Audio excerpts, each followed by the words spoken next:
ஆண்டவர்களோடு இருப்பாராக. உம் ஆன்மாவோடும் இருப்பாராக. புனித மத்தேயு எழுதிய பரிசு நற்செய்தியிலிருந்து வாசகம். ஆண்டவரே, மாட்சி உமக்கே.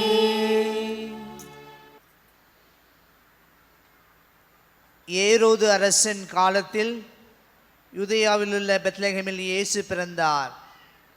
அப்போது கிழக்கிலிருந்து ஞானிகள் எருசலேமுக்கு வந்து, யூதர்களின் அரசராக பிறந்திருக்கிறவர் எங்கே? அவரது விண்மீன் எழக் கண்டோம், அவரை வணங்க வந்திருக்கின்றோம் என்றார்கள். இதை கேட்டதும் ஏரோது அரசன் கலங்கினான். அவனோடு எருசலேம் முழுவதும் கலங்கிற்று. அவன் எல்லா தலைமை குருக்களையும் மக்களிடையே இருந்த மறைநூல் அறிஞர்களையும் ஒன்று கூட்டி, மெசியா எங்கே பிறப்பார் என்று அவர்களிடம் விசாரித்தான். அவர்கள் அவனிடம், யூதேயாவிலுள்ள பெத்லகேமில் அவர் பிறக்க வேண்டும், ஏனெனில் யூதா நாட்டு பெத்லகேமே, யூதாவின் ஆட்சி மையங்களில் நீ சிறியதே இல்லை. ஏனெனில் என் மக்களாகிய இஸ்ரேலை ஆயரென ஆள்பவர் ஒருவர் உன்னிலிருந்தே தோன்றுவார் என்று இறைவாக்கினர் எழுதியுள்ளார் என்றார்கள். பின்பு ஏரோது யாருக்கும் தெரியாமல் ஞானிகளை அழைத்து கொண்டு போய் விண்மீன் தோன்றிய காலத்தை பற்றி விசாரித்து உறுதி செய்து கொண்டான். மேலும் அவர்களிடம், நீங்கள் சென்று குழந்தையை குறித்து திட்டவட்டமாய் கேட்டு எனக்கு அறிவியுங்கள்.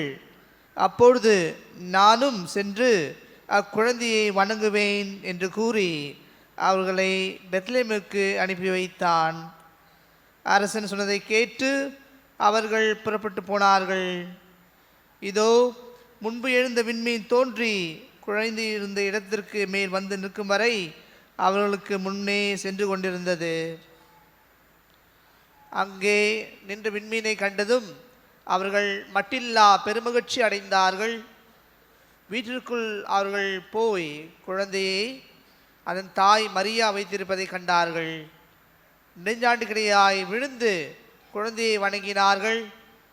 தங்கள் பெயர்களை திறந்து பொன்னும் சாம்பிராணியும் வெள்ளைப்போளமும் காணிக்கையாக கொடுத்தார்கள். ஏரோதிடம் திரும்பி போக வேண்டாம் என்று கனவில் அவர்கள் எச்சரிக்கப்பட்டதால் வேறு வழியாக தங்கள் நாடு திரும்பினார்கள். இது வாழ்வுதரும் கிறிஸ்துவின் நற்செய்தி. கிறிஸ்துவே